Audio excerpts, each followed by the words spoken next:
one. And Go. welcome to Big Blue Breakdown BBB on this beautiful Wednesday night. Changing things up a little bit. Got Matthew the Lyle Man Cross hosting. Joined with me, as always, usually in the host chair, but this time sitting in the passenger seat. We got Michael Buckheister. How you doing today, Mike? I'm doing great, man. We are kind of switching things up. I'm kind of excited to be able to sit back and talk some Kentucky sports, man. Absolutely. We're supposed to have Chris King of the Hill with us, but he's not. He's having some tech issues. He'll come and go as the show goes on and be oblivious, more so than usual. So we'll probably be talking Kentucky basketball. He's going to come in talking about some Doritos in true Chris Hill fashion. So just be prepared for that. It's going to be a wild show. Really up on the docket for tonight's show, we got the sad news, breaking news, Wandale Robinson decommits from Kentucky, going to Nebraska. We're going to follow that up. We're also going to talk about the UK committing, what else is in store for us, what that decommitment means. We're going to go into the big bowl game, biggest game probably in 20 years since the Tim Couch era.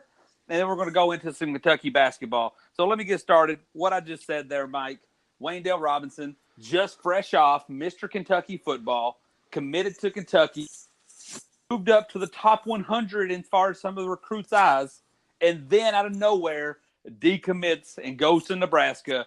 What's your thoughts on this?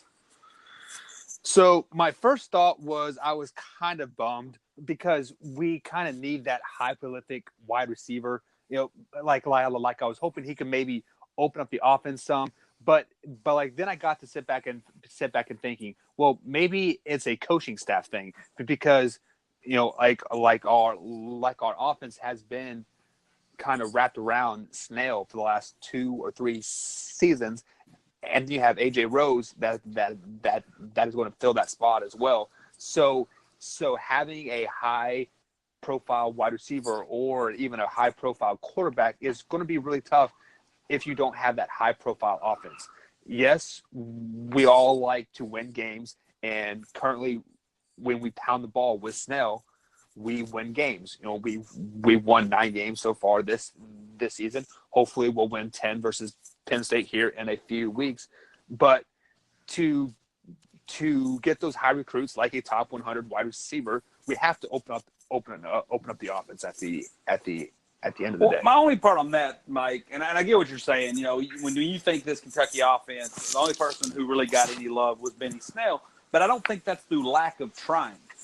Eddie Grand tried to do some things, and down the stretch he got Lynn Bowden going, and he had Terry Wilson going against some of these lesser teams we played down the stretch, Middle Tennessee State and Louisville's horrific defense. So that's the only thing. I mean, when he originally committed, one of his big statements was, they need me. Like he said that. Part when people's like, hey, why are you picking Kentucky? Kentucky said, Robinson said of Kentucky, they need me. And that is the fact. And it doesn't go it definitely does nothing but gets more true as we move into 2019. So that's one reason that kind of bums me. Like we talked about this last week, Mike. This Kentucky team's next year is going to be a higher. I'm not going to say we're up there with Oregon or those great offenses, but we're going to be a veteran offense with a young defense. I was really hoping on Robinson. Now, I will say, and it's going to segue into some future, talking about some of our future recruiting. Kentucky fans, we can't get upset about this.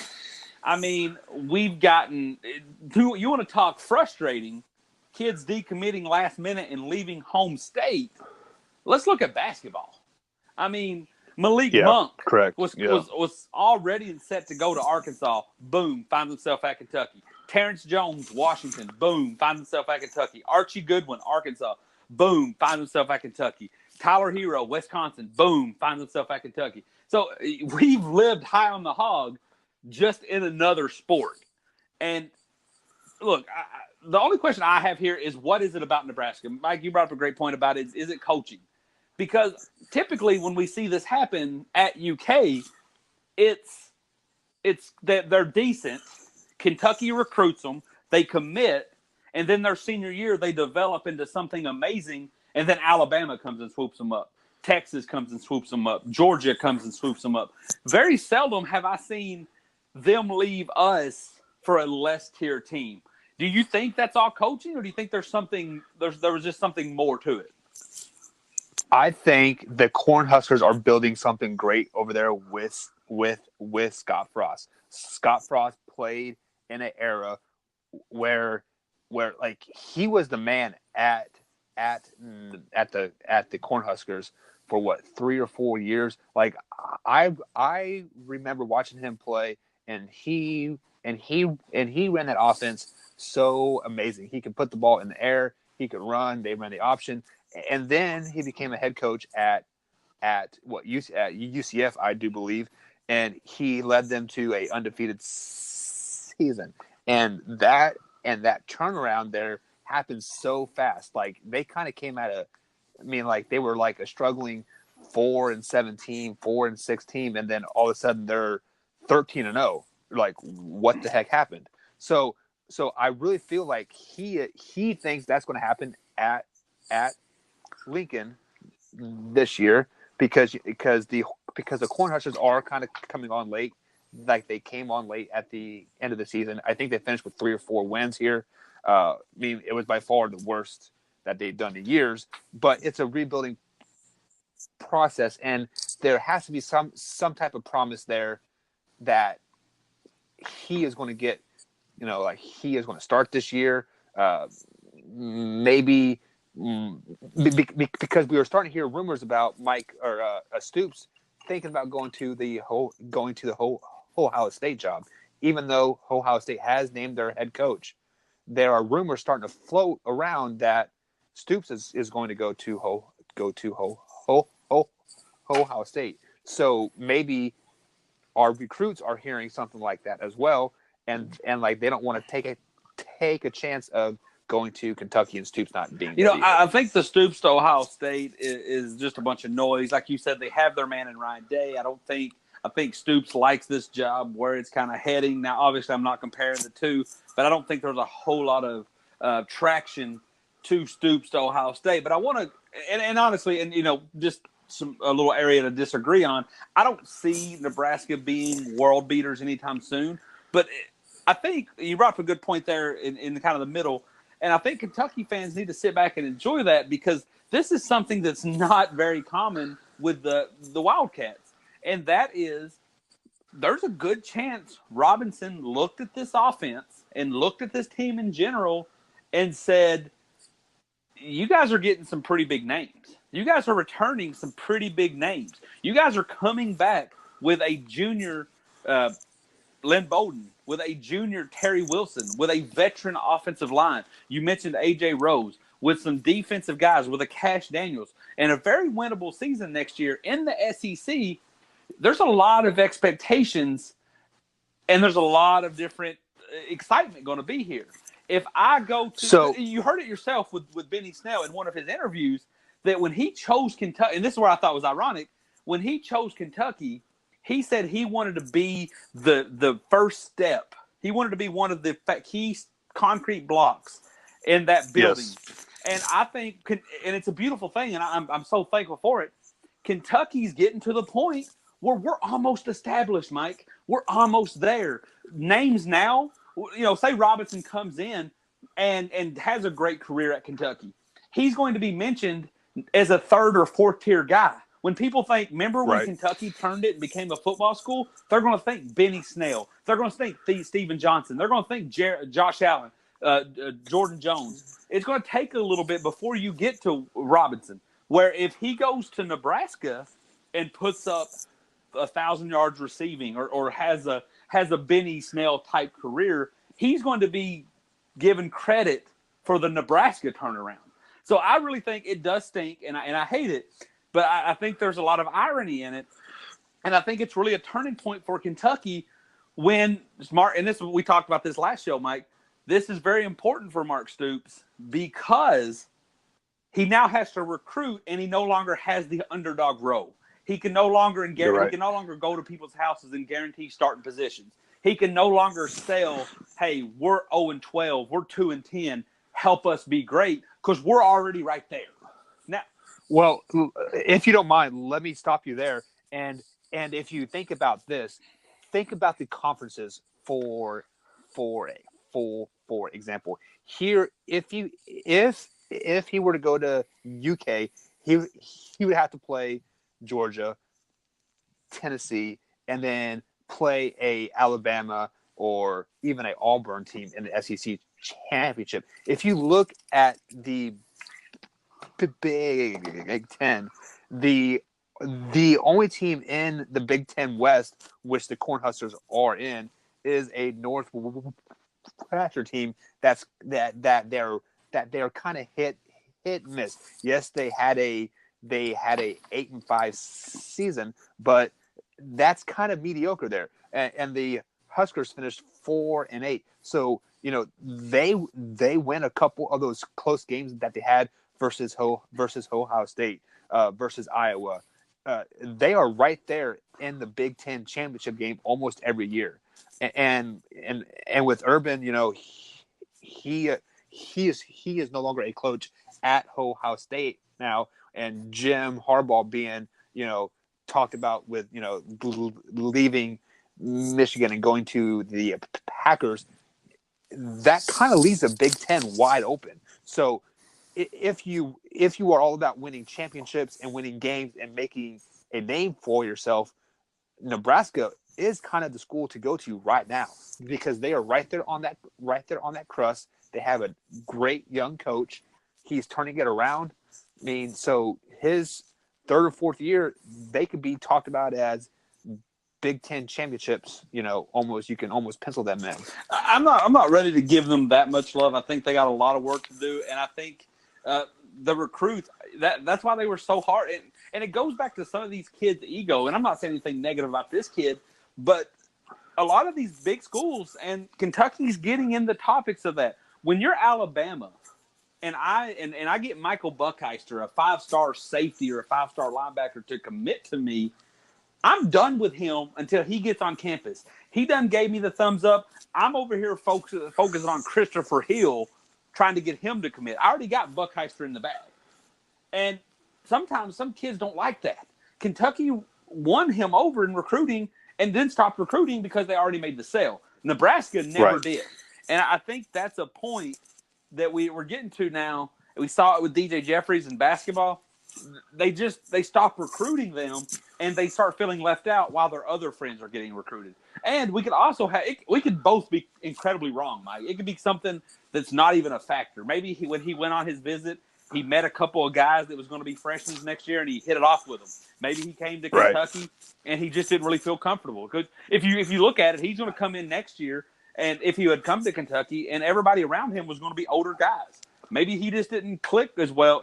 And I imagine, too, Benny Snell, very much about his business. Terry Wilson said the reason he picked Kentucky was because when he came here to recruit, after being a transfer, Benny Snell pulled him to the side and said, "You're the missing part. You're the key. We need you." Right. Terry Wilson stepped up to the challenge. Now, you can say what you want about Terry Wilson, but he stepped up to the challenge. Maybe Robinson showed up at Lexington, and Lynn Bolden did the same thing, said, "Man, we need you. You have to come here to win." And maybe he didn't like that. Maybe he liked the Nebraska, hey, we're rebuilding. Next year we're going to be 6-6, and that's okay. The year after we're going to be 7-5, and that's okay. As crazy as Kentucky fans are after this year and looking at next year's schedule, I'm telling you, Mike, next year will be considered, unless something crazy happens, next year, Kentucky fans are going to be disappointed if we don't win 10 wins next year. Yeah. So, well, and just to add to your point here, just before we move on to the next topic here, I am on his Twitter page, and he has a good girlfriend, and it looks like she is very interested in the Nebraska schooling.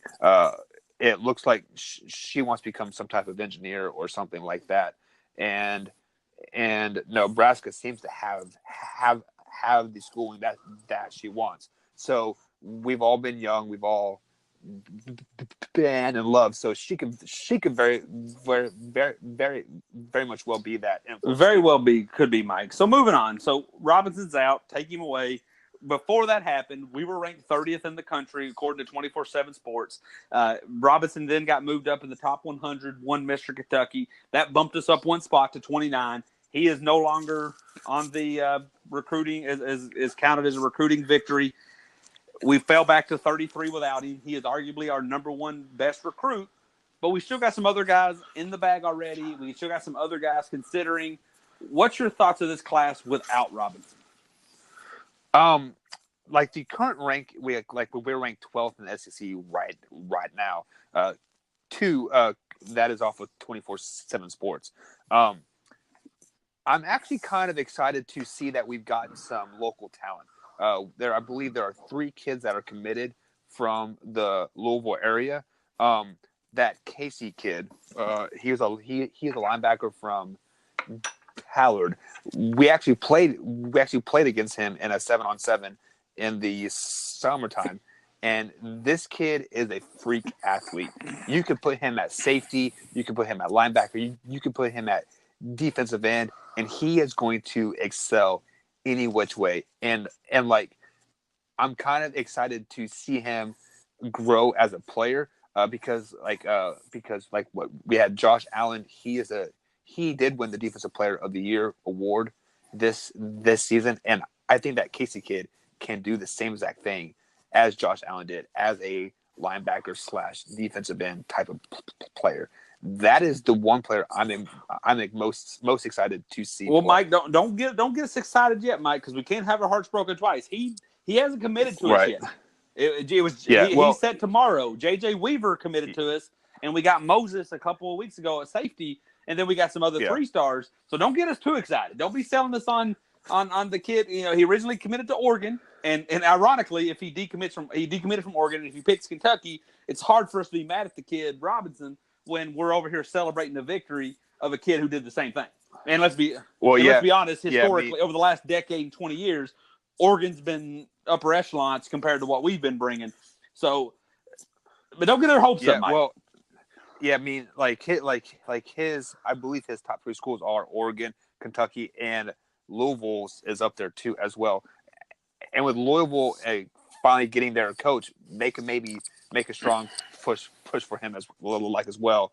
And if he does stay in town, I think my heart would really be broken.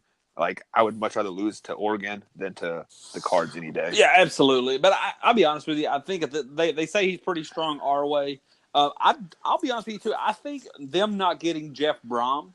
You know, I've mentioned a lot that this year and next year is probably the most important years, and not only in the Mark Stoops era, but in the really Kentucky football of modern history, because we're on the cusp of greatness. We're on the cusp. And look, people's going to say, oh, you're great. We got embarrassed by Tennessee and we couldn't hang with Georgia. You got to calm down on the words great. Not everybody's going to be Tua in Alabama. Right. So we're on the cusp of something really beautiful. But I think we have to prove something to ourselves, to our fan base, to recruits, to high school kids, to the conference, to everybody out there that we can get it done. And I say that Jeff Brom not coming here is a short-term win because it allows for this year and maybe even next year, it allows us to go out there and really pick from the elite in the state. Now, obviously, there's going to be your Robinsons get out, and there was another kid that ended up going to Stanford.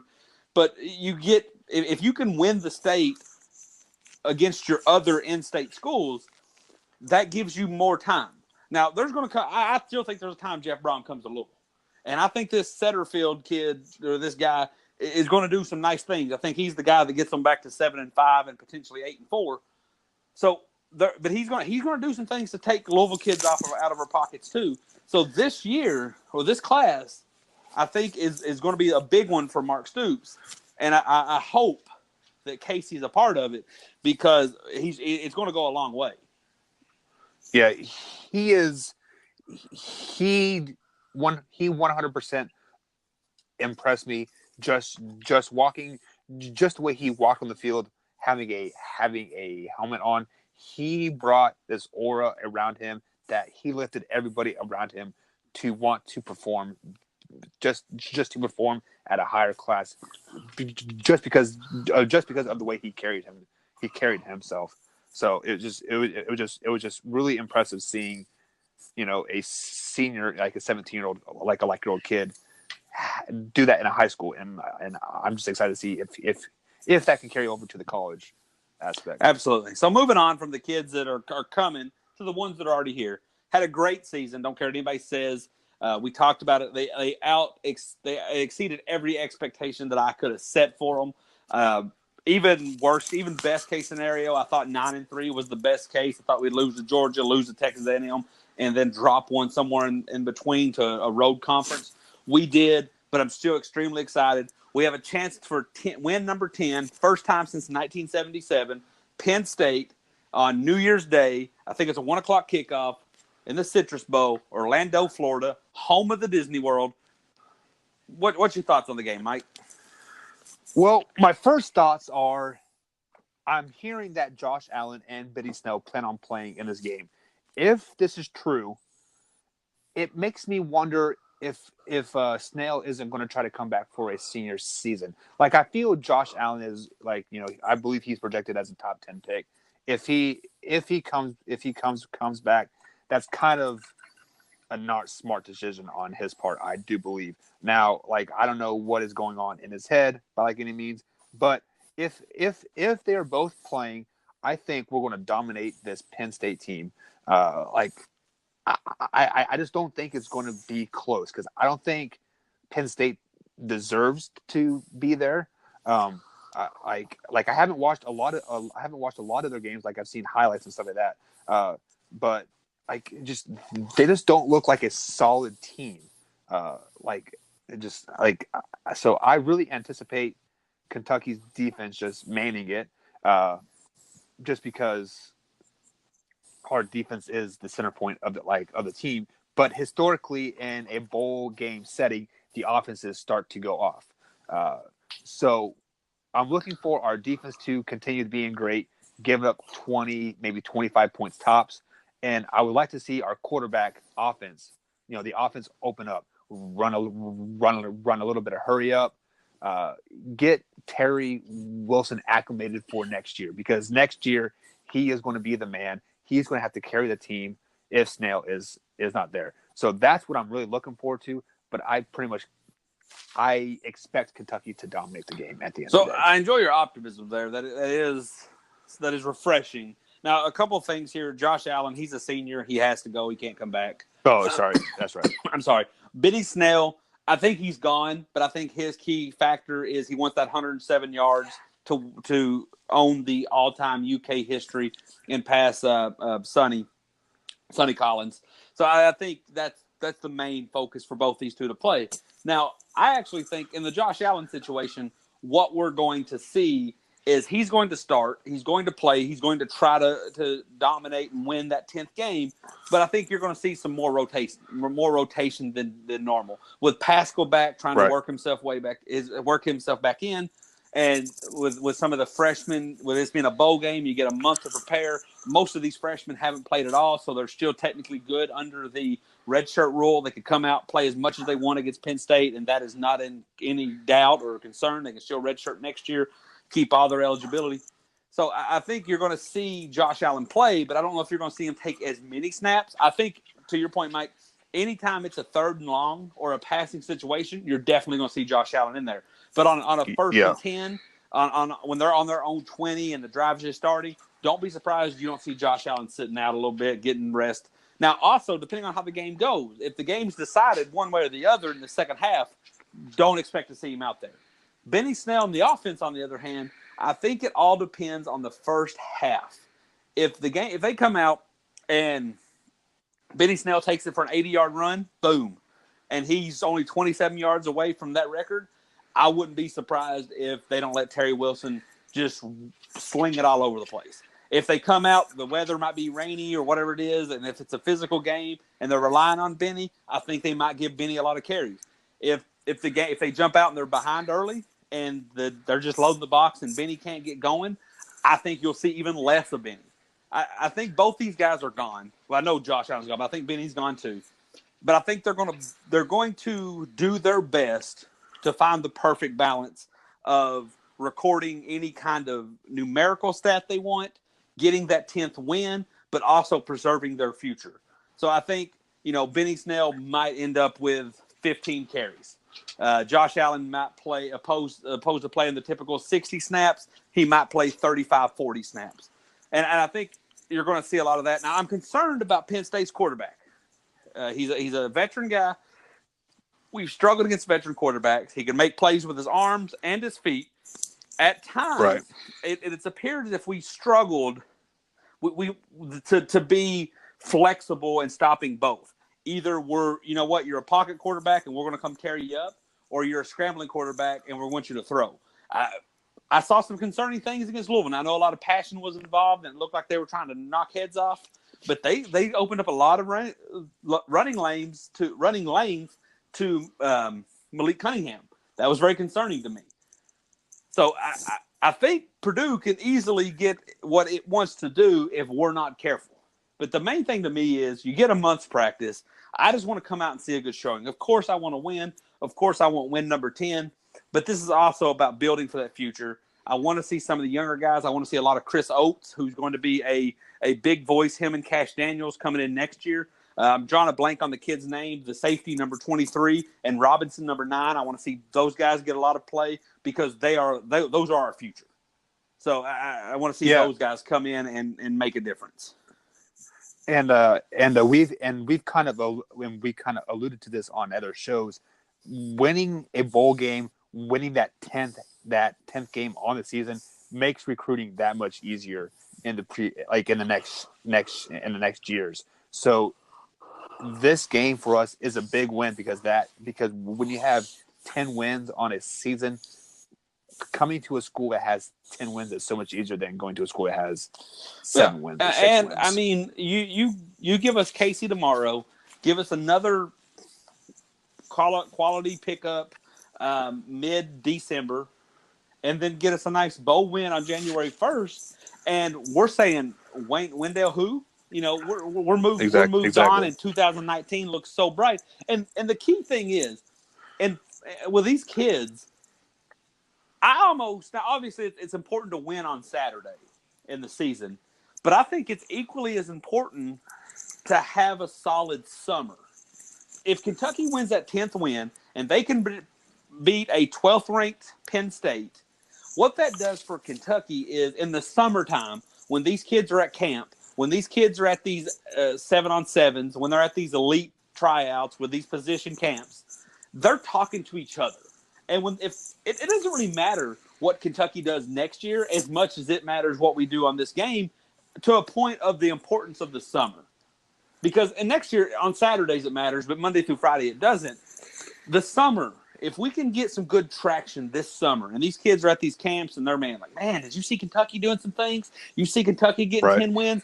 You turn on, that way too early top 25 and you see a Kentucky team ranked in that top 20, that's going to be some hype that'll help us out in the long run. So these next 2 seasons, this next year and a half, I think is super important for Kentucky.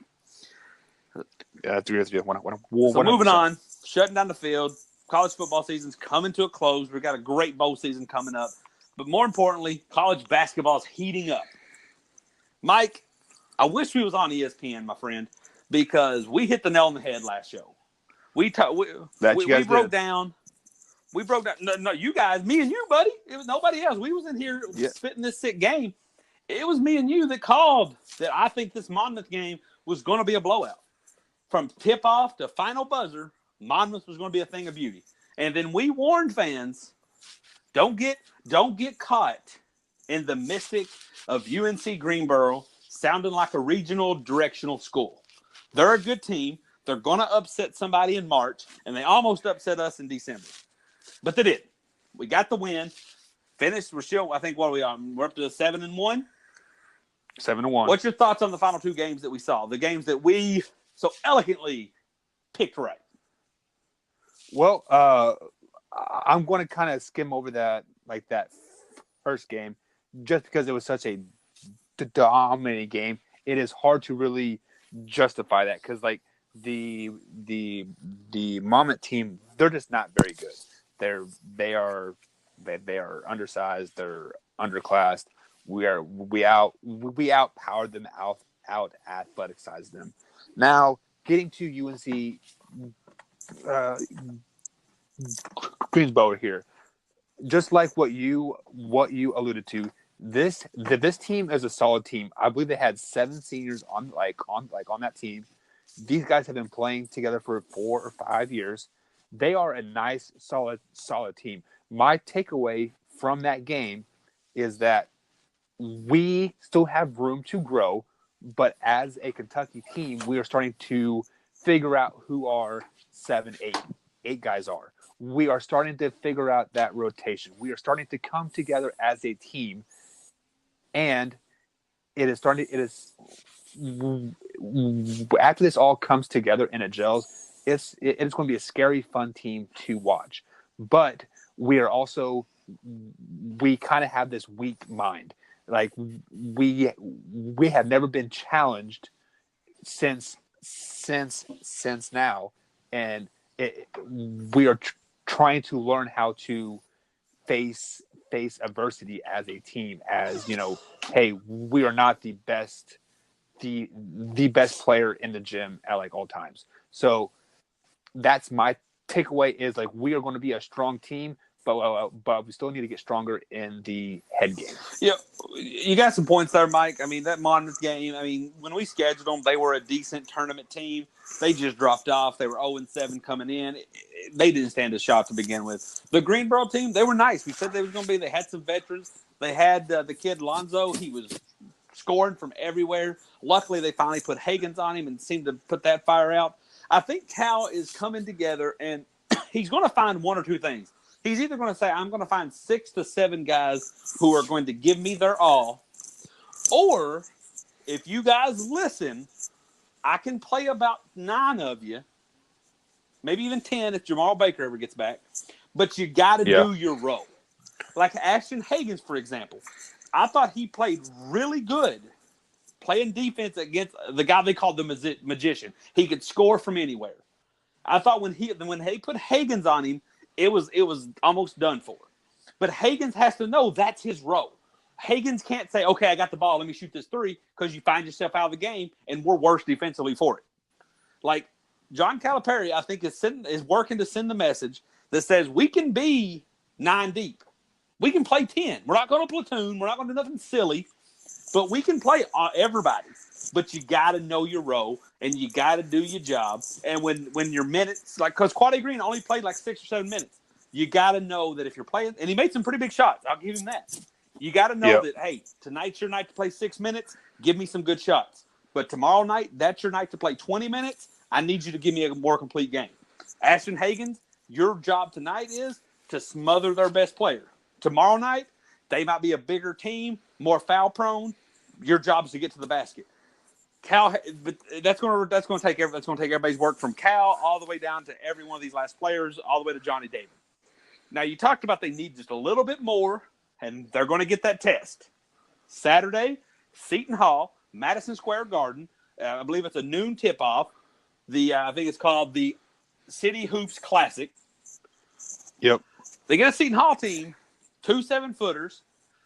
This doesn't mean anything, but they lost to Louisville, which means I don't want to lose to them, because Louisville fans for the next month will use a transitive property. If Team A beat Team B, then Team B beat Team C, then A is better than C, and I don't want that. Got a Seton Hall team. What's your predictions? What you got on your mind for this game? Well, if I'm not mistaken, Seton Hall is from New York or New Jersey. Yeah, they're from New York. Yeah, so this is kind of a home game for them, but the Kentucky crowd normally travels well to these type of events. I watched Seton Hall play last month, and they have this kid by the name of Powell. I believe his first name is Michael Powell or something, but his last name's Powell. In the month of November, he had a game of 30 points, a game of 24 points, and a game of 40 points. This kid is the one that we have to stop. We need to do the Higgins needs to smother him all game and just keep him locked down. This Miles Powell kid is the one that gets Seton Hall in the groove. He is passing the ball to those big old 7-foot guys. They aren't very good. from the game I saw that they're just a big body that happened to be somewhat athletic. But this Miles Powell kid, he is the one that needs to stop. My prediction of the game is I think we're going to struggle with the first 10 to 12 minutes of the game. Being a noon tip-off on a Saturday, it is hard to get your mind right for that early game, especially on a Saturday and a big stage. So they're going to struggle the first 10 to 12 minutes. They're in that last 7 minutes of the first half, they're going to find that gear. Second half, I think they're going to really put the pedal to the metal, stretch it out to a 12 to 14 point win. So I would be all right if that happened. To your point about the noon tip-off, I'm not too concerned when these happen at these neutral site games because typically it's in New York. Cal probably have them out practicing, sightseeing, everything from 7 a.m. I think when noon rolls around, they'll be fine. If it was at Rupp Arena, I'd be a little bit more worried because they get to sleep in their own bed. They're probably lounging around the locker room until 11:30. Right. So it might be a little bit more difficult. But who's to tell with kids these days? To your point, I don't know as much about Seton Hall, but I did watch the Louisville game and I looked at some of their numbers. They have that number 13, and that might be the Powell kid that you're alluding to. I think he's going to be a scorer, so I'm right there. I'm going to echo everything you said. I think Ashton Hagans needs to be on him like crazy.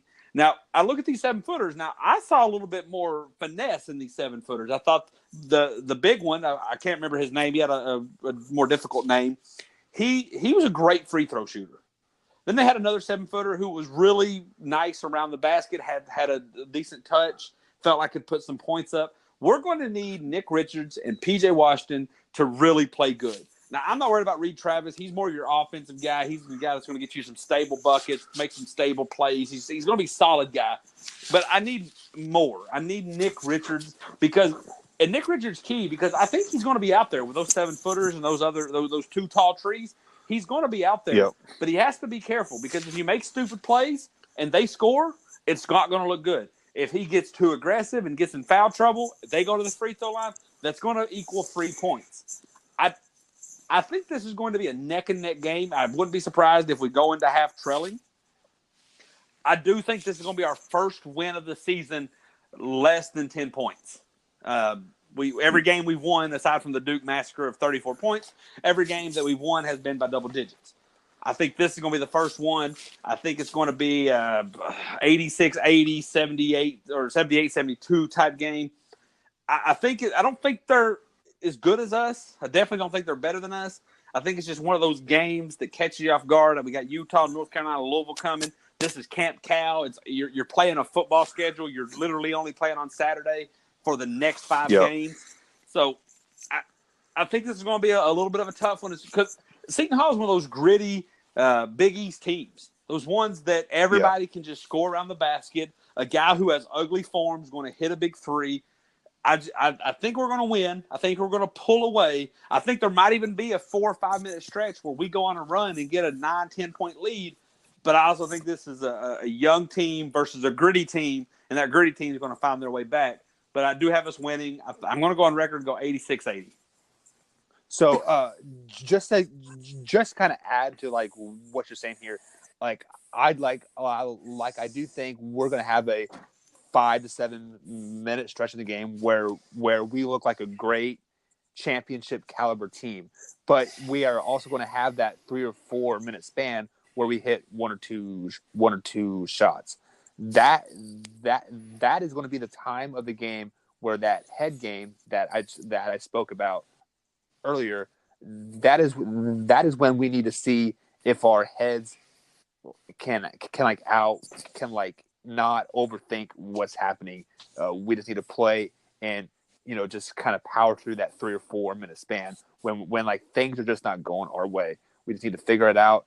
Don't over panic. Do not stress, because then we're going to have that 7 minute stretch where we're hitting every shot.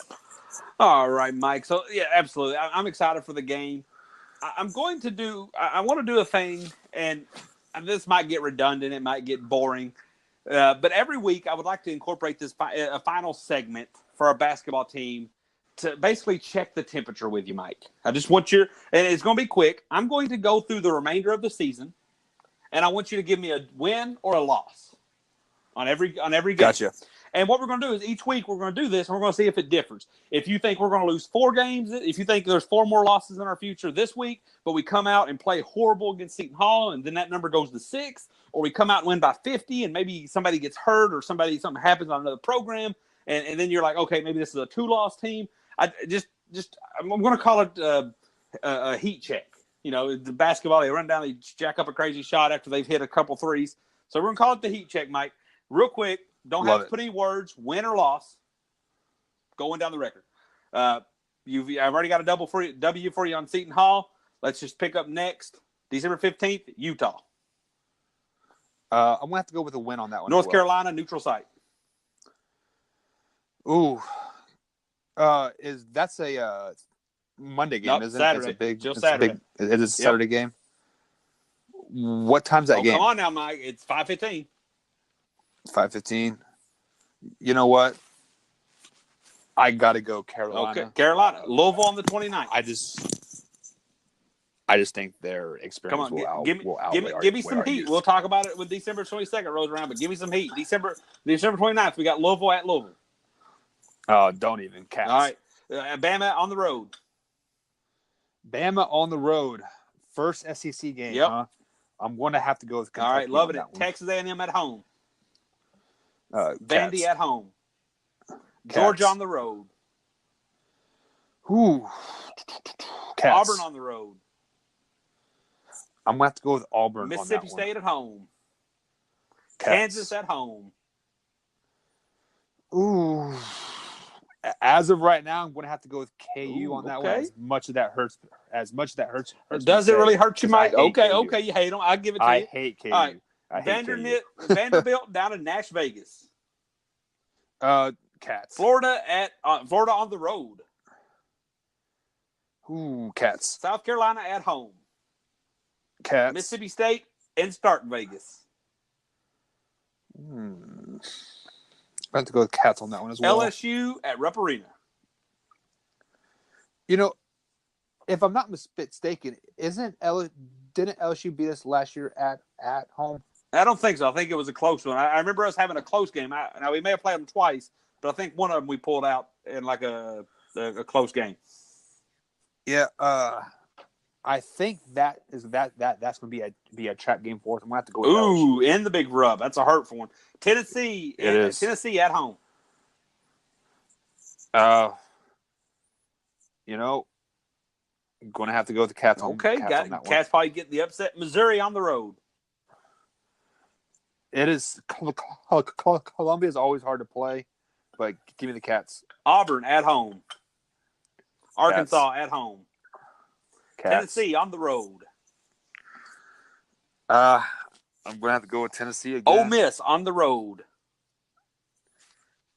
You know, I think this is the part of the season where we kind of hit that slide like we did like this last year and lose 3 SEC games in a row. I'm going to have to go with Ole Miss. And Florida at home. And I'm going to have to go with the Cats. I think we're all right, back. Mike. Well, as of right now, as of December 5th, you heard it here first. Michael Buckheister has the Cats going 25-6 at the end of the season. You kind of slow me down there a little bit, Mike, but you'll catch up as the season goes on. But that's going to be it, Mike. We had a great show. We talked Kentucky football. You got Kentucky basketball in there. And you heard Mike Buckheister's hot takes on the season. What more could you ask for? Mike, tell them where they can listen to the show if they missed it. Guys, we are everywhere. We're on iTunes, Spotify, Google Podcasts, Amazon. This will be up on YouTube as well. Be sure to subscribe, follow us, give us a ranking, like it, share it with a few friends. Help us out. What more could you ask for? Thank you for joining us. Hopefully next time we'll get Chris Hill back from his hiatus or his bad cell phone, whatever's going on here. Thank you for joining on December 5th, Wednesday night's episode of Big Blue Breakdown. Team iPhone.